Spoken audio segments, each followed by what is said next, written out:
PSP मनोरंजन film Bithan बाजार समस्तीपुर।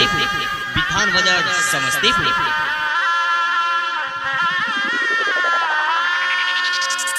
साले साले पूजा कैलिया मांगी के कियाना माहे, मांगी के कियाना माहे। साले साले पूजा कैलिया मांगी के कियाना माहे।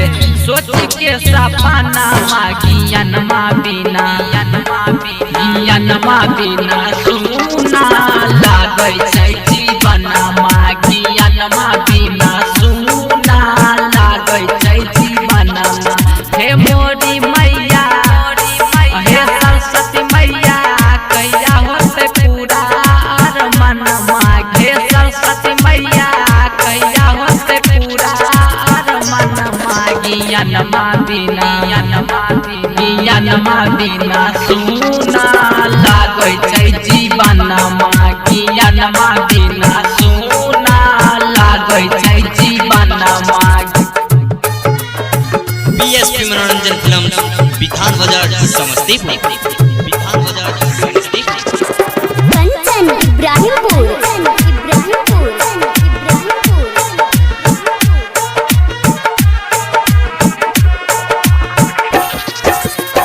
ज्ञान के बिना लोग मारै छै ताना, कहै छै अंडा पर गवार। हे लोगबा के सुनी ताना सरस्वती माई, बहै छै अखिया से लोर।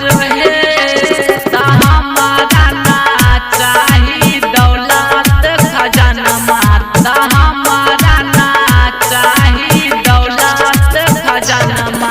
गियन मा बिना, गियन मा बिना सुना लागै छै जीवन।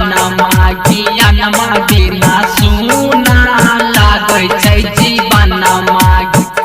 पीएसपी मनोरंजन फिल्म बिथान बाजार समस्तीपुर। बिथान बाजार समस्तीपुर। कंचन इब्राहिमपुर।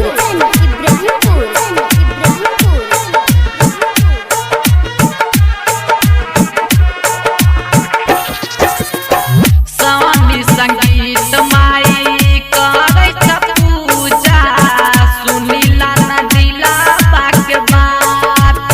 हे स्वर में समा जैतू हे मोरी माई, पूरा होइत हमरो अरमान।